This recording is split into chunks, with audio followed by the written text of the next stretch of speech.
Don't you know what you have done? Realize that you're taking someone's possession. You're taking lives and causing so much pain to others.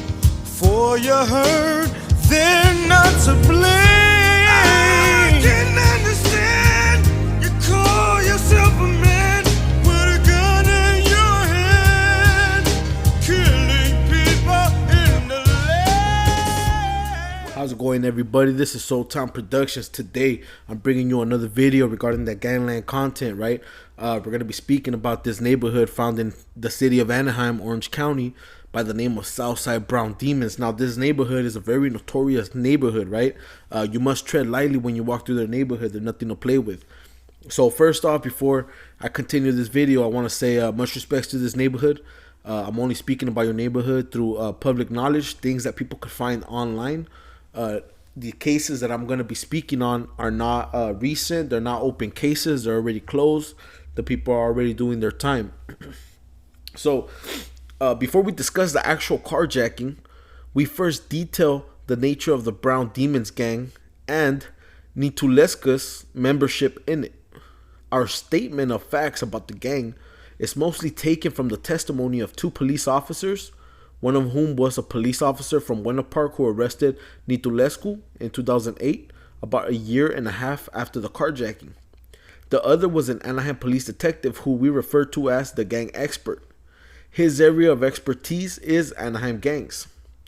So the Brown Demons got their start in the 1990s as a party crew known as B-Boy Dimensions or Breakdance Crew. A party crew has been defined as a group of people who get together and have a common name like a gang, but usually intend to just go out and party, meet women, drink, and have a good time. The initials BD, as in breakdance, would follow the group through their devolution from party crew to criminal street gang. In the early 2000s, the group became a tagging crew, and the BD morphed into shorthand for brain damage. The new brand, however, was ill received among influential members of the Orange County gang culture. The influential members thought no self-respecting gang should call itself brain damaged. Accordingly, members of Brain Damage received a hard time when they were incarcerated. So by 2004, Brain Damage was rebranded again, still keeping the BD theme, but now the letter stood for Brown Demons. The group added Southside, or Double S, and mutated into a full-fledged gang intent on gaining respect in the gang culture through criminal activities such as carjacking and possessing firearms. The gang expert testified in the distinction between a tagging crew and a gang is tagging crews continue their criminal activities to felony vandalism. Other appellations for the Brown Demons are Southside Brown Demons, Barrio Southside Brown Demons, BD times 3, and 24. Criminal street gangs have their own numerology. For example, Hispanic street gangs in California generally operate under the auspices of either the Mexican Mafia or the Nuestra Familia, with the Mexican Mafia exercising suzerainty over the area south of Bakersfield and the Nuestra Familia the area to the north. Accordingly, since M is the 13th letter of the alphabet, 13 stands for the Mexican Mafia and often shows up in gang tattoos and other symbology. Specific to the Brown Demons, 24 is emblematic, since B is the second letter of the alphabet and D the fourth. Gangs also have a tendency to identify with their home city. The Brown Demons is an Anaheim gang and identifies with the city. Its gang colors are blue and black. Southern California gangs can also have allies and rivals within the big tent of the Mexican Mafia. The Brown Demons are not only allied with another Anaheim gang known as Folks, but also with the Los Angeles gang known as Clarence Street. The arch enemy of the Brown Demons is a gang known as Jeffrey Street. The Brown Demons' contempt for Jeffrey Street was shown by Brown Demons graffiti crossing out JST, which is Jeffrey Street, with a nearby 187 signifying an intent to murder Jeffrey Street members. The Brown Demons is a hybrid or non-traditional gang. So while it follows Hispanic traditions and it's associated with the slogan Brown Pride, the gang is in fact integrated. It includes members who are black or white as well as Hispanic. Finally, as its name suggests and other evidence in this record will lead one to believe, the Brown Demons appear to have a tendency toward the spectral in the gang monikers. Ghost fits perfectly among the Brown Demon gang nicknames. When one of the 5 gang members who participated in the carjacking, Samuel Hajo or Grumpy, was arrested, his cell phone was found with these gang monikers on it: Angel, Demon, Ghost, Mouse, Rock, and Stretch. There was testimony from another gang member, Edwin Santana, which equated Ghost with a Brown Demon member named Casper. But other evidence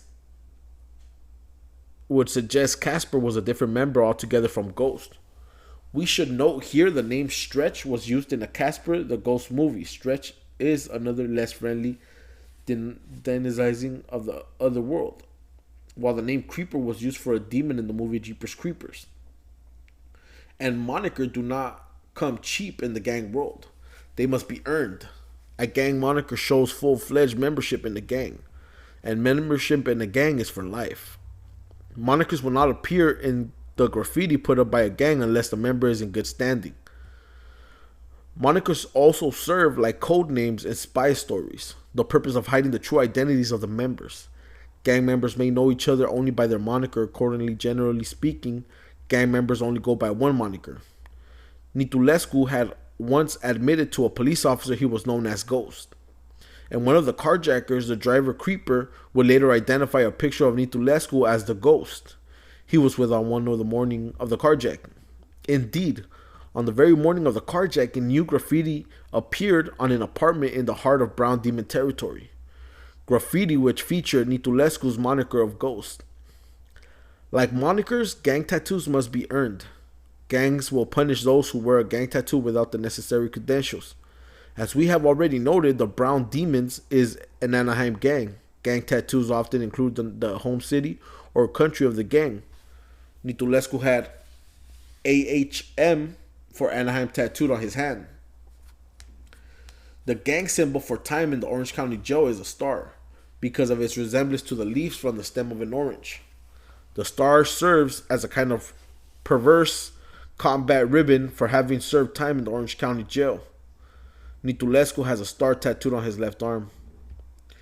Nitulescu was also shown to have been in contact with Brown Demon members in a number of incidents that came up on law enforcement radar.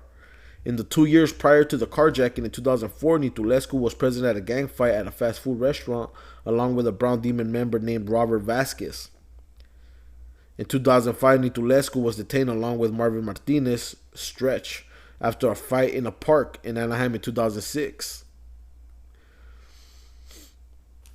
Nitulescu was stopped while driving in the territory of a rival gang. He was in the company of a Brown Demons member named Scrappy, and a shotgun was found in the car. In short, there was ample evidence that on November 9, 2006, Nitulescu was an accepted member of the Brown Demons crime group. Most of the evidence concerning the carjacking came from the victim himself, but some came from the young driver of the gang car, Creeper, and another participant, Risky. Being the driver, Murgo was arrested the same morning as the crime when his 4 compatriots got out of the car and fled. Santana appears to have testified on the compulsion of a subpoena. A number of consistent elements emerged when their testimony is considered together. The gang expert filled in the profile by opening about the gang affiliation of each participant. There was also substantial evidence the 4 other persons who were in the same tan mid-1990s Honda Accord with Nitulescu on the morning of November 9, 2006 were also gang members. 3 of them members of the Brown Demons and 1 member of the Clarence Street, a Brown Demon ally in Los Angeles. The driver of the car was a young 17-year-old Brown Demon member named Creeper. Besides Nitulescu, the car included Brown Demons member Stretch, Grumpy, and Clarence Street member Risky. Around 3 that morning, the 5 gang members were, as Murgo testified, in a tan Honda driving around listening to music. The car turned into a gas station at the corner of Knott and Crescent in Buena Park. The victim was getting ready for work and cleaning his Ford Explorer for his commute to Los Angeles in a nearby car wash. Two men approached the victim, one with a gun. The victim was in the back seat at the time, but his keys were still in the ignition so he could listen to music. The victim tried to grab the keys to run to the office of the gas station but was punched. The next thing he knew, the tan Honda pulled up and three more males got out and started punching him. The victim ended up on the ground. All five males started kicking him, perhaps as many as 40 or 50 times, including a number of blows to his head, and driver Murgo would later testify Ghost and Santana drove away in the Ford Explorer. The victim had two cell phones. The expensive one was taken, but the victim found his second cell phone and called 911. By that time, the Explorer and the Honda were both heading north on Knott. Ghost and Santana dumped the Ford Explorer just a few blocks away, then got back into the Honda. On the drive back to their home territory in West Anaheim, however, the Honda was stopped by police. Murgo's four compatriots ran, leaving him behind. Later that morning, new Brown Demons graffiti appeared on an Anaheim apartment complex in the heart of Brown Demons territory. The graffiti highlighted the moniker Ghost and had a V symbol for Vario, indicating the territory was claimed by the Brown Demons.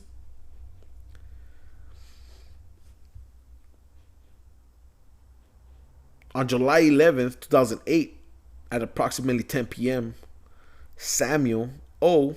was in the front passenger seat of an automobile parked in a parking lot of a church in the 1400 block of Euclid Avenue in Anaheim, talking with a female friend after having returned to drop off a friend after a birthday party. The vehicle was facing the street. Our northbound red sports utility vehicle suddenly stopped in the middle of the street, despite heavy traffic. Catching his attention and forcing traffic to go around the SUV, he saw 3 or 4 18 to 20-year-old male Hispanics with shaved heads get out of the SUV. He believes the driver stayed in the SUV. The victim had been walking on the sidewalk adjacent to Euclid Avenue with two friends. The males from the SUV pushed the two friends out of the way and surrounded the victim. One of them heard a single gunshot and saw smoke from the gun, although he did not see the gun itself. The shooter, who O could not identify and who was wearing some sort of jersey, had his arm straight out in front of him when he shot the victim. He was right in front of the shooter. The victim's back was to O. As the victim started to fall, another of the males from the SUV hit the victim in the back with a baseball bat. Prior to the shooting, it appeared to O as if there was going to be an argument. He heard some yelling but could not hear what was said. After the shooting, the males from the SUV ran back to the SUV, got in, and sped away really fast, northbound on Euclid Avenue. O called 911. Eric Flores was about 15 years old at the time of the shooting and was his friend's Ivan Sarmiento. He knew Sarmiento about 2 years before the night of the shooting. That night, Flores was with his ex-girlfriend. Sarmiento and Sarmiento's brother Adrian Sarmiento had just been released from jail and Flores was catching up with him. Sarmiento's girlfriend Marisa joined the group, and when she needed to walk home, Flores offered to walk her home with Sarmiento. The three walked southbound on Euclid when they got to a church. A red SUV passed them on the other side of the street. Flores' group pretty much locked eyes with the people in the SUV. There were 2 people in the front seat and 3 in the back seat. Someone inside the vehicle yelled, "What's up?" and the driver threw BD, gang hand signs, out of his window. Flores does not remember what the driver looked like, but he remembers telling a police officer the driver looked to be about 19 years old, had a mustache, and wore a baseball hat. When the SUV passed them, Sarmiento and Flores looked at each other and then back in the direction from which they had come. They saw Adrian about a quarter of a mile behind them. Flores knew Sarmiento to be a Vario Norwalk gang member. Adrian was an associate of the gang, but not a member. Sarmiento's moniker was Little Brownie, and Adrian's was Little Man. Flores' moniker was Silent. Flores was interested in joining the gang at that time, but the events of that night changed his mind. After about 50 feet after passing Sarmiento, Marisa and Flores, the SUV made a U-turn and drove back toward them on the right side of the road. Sarmiento signaled Adrian to stay back. Sarmiento moved into the street. Marisa stayed back. The SUV stopped right next to Flores, Sarmiento, and Marissa. Someone from the SUV asked the group if they banged. A passenger from the driver's side of the SUV got out carrying a silver baseball bat and screamed "Brown Demons." The individual with the bat was about 18 or 19 years old, fat, and wore a white t-shirt and a baseball hat. Flores said Sarmiento confronted the bat wielder. The right front passenger asked in Spanish if there was a problem and got out of the SUV. Flores stepped up to the street. The front passenger was a male Hispanic, about 17 or 18 years old, light-skinned, kind of tallish, about 5 feet 7 inches, tall, skinny, about 150, 180 pounds, wore a baseball hat and had a revolver. Flores does not remember whether the front passenger had a mustache. Flores said the right passenger was about the same height as the male with the bat, according to Flores. Only 2 people exited the vehicle when Flores saw the gun. He backed up, tripped over the curb, and fell backwards. Prior to that, Flores glanced at Sarmiento and thought Sarmiento might have thrown an N hand sign and could not be sure. The male with the gun took a step forward, looked at Flores, who had fallen, and then shot Sarmiento. Flores said the male shot Sarmiento once and a few seconds later shot him again, got closer, and then shot Sarmiento in the face. Flores does not remember telling an officer there were 2 shots. Neither does he remember telling an officer he was in a quiet pop with a little bit of smoke, and that the second shot was much louder. Flores said that the first shot was from about 10 feet, the second was point blank, with the gun pointed at Sarmiento's face. The shooter held the gun in his right hand.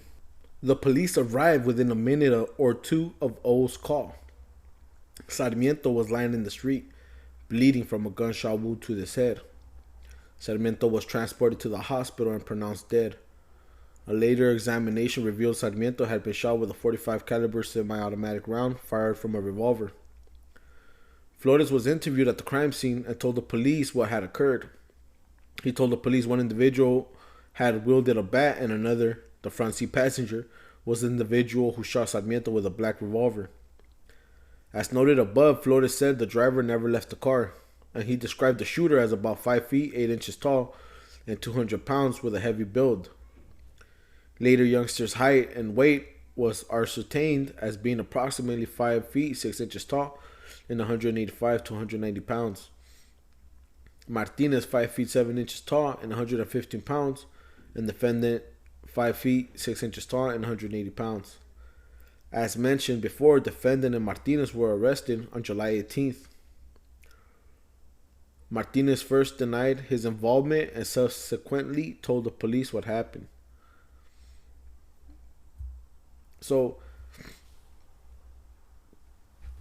defendant was also interviewed on the date of his arrest. He denied any involvement. In a second interview almost a year later, he denied being with any SBD members on the night of the murder and claimed he was with other friends that night. He also denied any knowledge of conflicts with Vadio Norwalk and graffiti. During that interview, defendant admitted to knowing Sarmiento and stated he did not have any problems with him.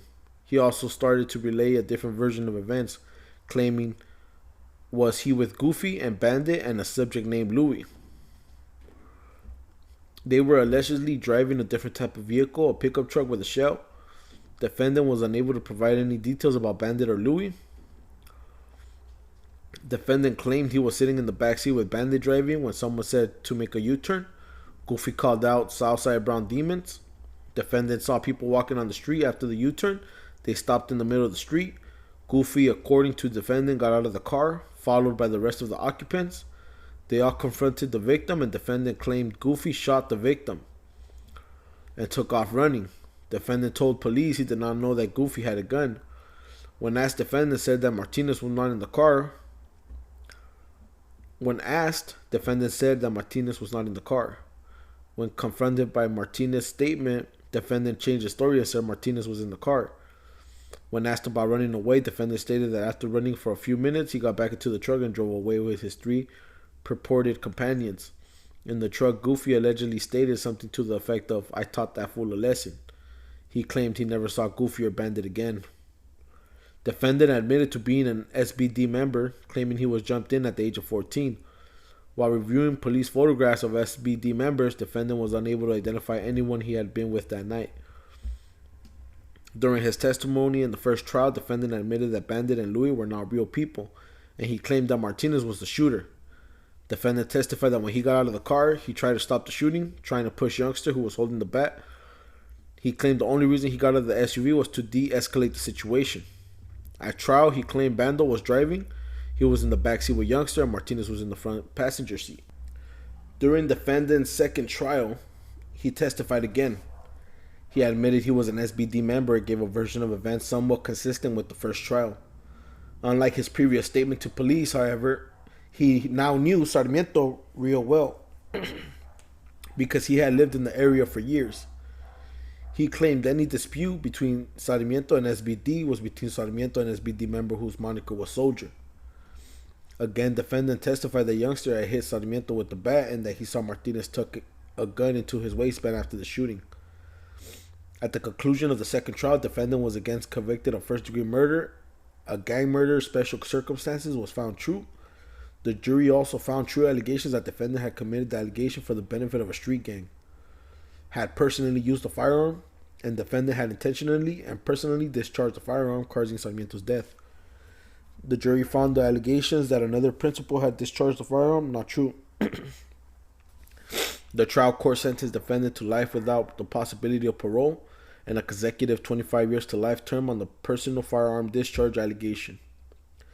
The court also imposed a consecutive 10-year term on the gang enhancement, a concurrent 2-year sentence on the street terrorism charge. Now let's keep it a buck, all right? Was that really worth it? You know, is it really worth killing someone over? You know, what street block you grew up in, what neighborhood you claim.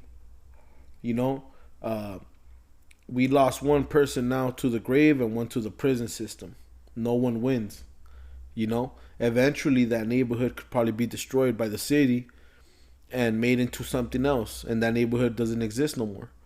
How many gangs do we know of today that aren't around anymore? You know, I could name countless gangs that back in the day you would hear about. Today you don't hear about them no more, you know. Some have passed on. So we need to stay away from that bullshit, man, because it's only going to consume our people even more. The youngsters, the next generation, right? So I found another one. Tanori drove his girlfriend Denise Maciel to work and then drove her blue Toyota Corolla to pick up his friends, Miguel Iniguez and Juan Carlos Gaxiola, and Tanori's other girlfriend, Valerie Budne. Tanori, Gaxiola, and Iniguez had been members of the tagging crew Brain Damaged Kings, BDK, when BDK evolved into the criminal street gang Southside Brown Demons. Gaxiola and Iniguez remained in the Southside Brown Demons, and Tanori joined La Fabrica criminal street gang. But they remained friends. The four drove around Orange County. Tanori said he had to pick up Maciel from work and asked Iniguez to pretend Budne was his girlfriend, so as to not upset Maciel. As they drove to pick up Maciel, Tanori was driving recklessly and Iniguez thought he was intoxicated. Both Tanori's request and his reckless driving upset Iniguez. At a stoplight near Ponderosa Park, Iniguez and Gaxiola got out of the car and walked into the park, which was in a territory claimed by the criminal street gang Boys from the Hood. Miguel Godinez, a member of Boys from the Hood who went by the moniker Downer, recognized Gaxiola as an old friend.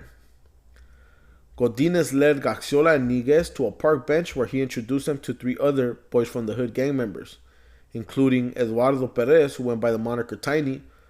Gaxiola offered to share methamphetamine with the BFTH gang members. Meanwhile, Tanori and Budne drove to pick up Maciel from work. Needless to say, Maciel was angry when he saw Budne. Tanori drove back to the park. He was angry at Iniguez and Gaxiola for getting out of the car and repeatedly said, "Fuck those fools." Tanori drove wildly into the park, stopped the car and got out of the car, and walked into the park, cursing along the way. Maciel and Budne remained in the car. Anaheim Police Department gang officers, including Officer Catalin Panov, happened to be conducting surveillance of Ponderosa Park that afternoon. Perez and one of the other boys from the hood gang members approached Tanori and asked him where he was from. Tanori replied, La Fábrica, and he punched the boys from the hood gang member. A fight ensued. Godinez and another boys from the hood gang member joined the brawl, while Iniguez and Gaxiola tried to stop the fight. Tanori was on the ground getting beat. When Iniguez pulled the boys from the hood gang member from Tanori's back, Tanori stood up and pulled a semi-automatic handgun from his waistband. Someone yelled gun, and Iniguez dropped to the ground. Tanori pointed the gun at a boys from the hood gang member and fired twice. Everyone ran, and Tanori returned to the car and drove away. Panov detained Iniguez and Gaxiola. Later that night, Kang La parked his car in the front of his apartment. As he walks toward his apartment, Tanori approached him and asked, where you from? And you bang. La responded he did not gangbang, and Tanori made a reference to a Spanish-sounding gang name. Tanori pulled out a 9mm handgun, pointed the gun at La, cocked the gun, and demanded La's wallet. Tanori said if La did not give him the wallet, he would put a bullet through him. La complied. Tanori got back into the car and drove away. La called 911 and later that night identified Tanori as the man who robbed him. Later, officers arrested Tanori at a motel where they recovered La's personal items. Early the next morning, Officer Juan Reveles interviewed Tanori at the police station. After being advised of and waiving his Miranda rights, Tanori denied knowing anything about a shooting at the park.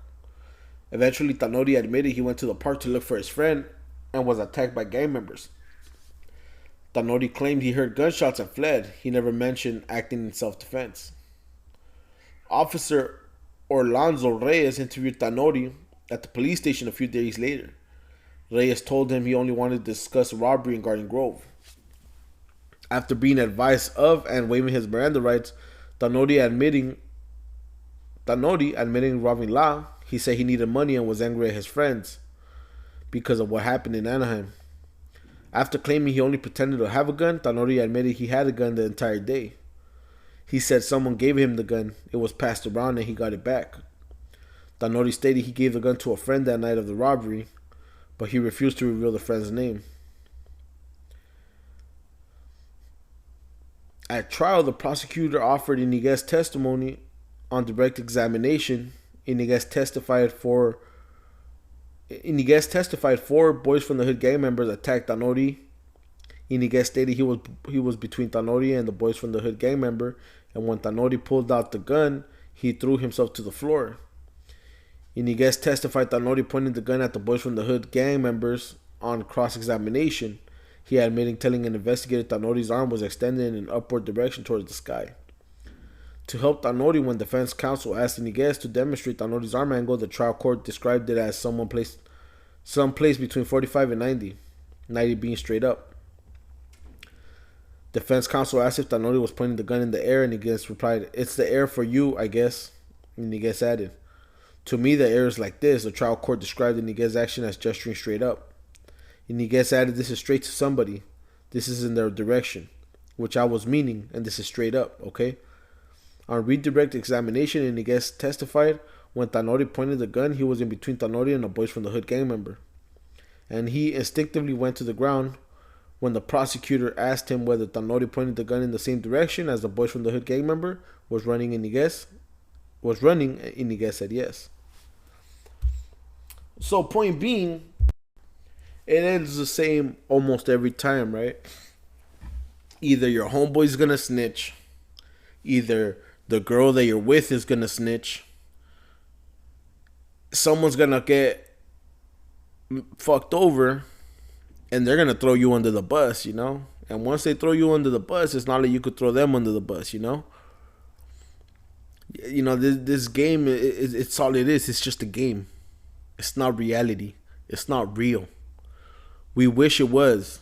You know, sometimes you want to be that alpha male, that killer, right? You want to be that guy that bangs and does this and does that, right? But at the end of the day, there's no future in it. You either get busted, you either get killed, you go to prison, you could get killed in there, you never see your family again. The consequences are endless. Let's stay away from this drama, man. Let's get together as a people. Let's grow as a community. Like I said before, defend your neighborhood in honorable ways. You know, don't destroy your neighborhood, you know? So with that being said, man, I'm ending that video with that. I hope you guys have a good day, man. Stay safe and watch out for the creepers out there, man. Al ratos.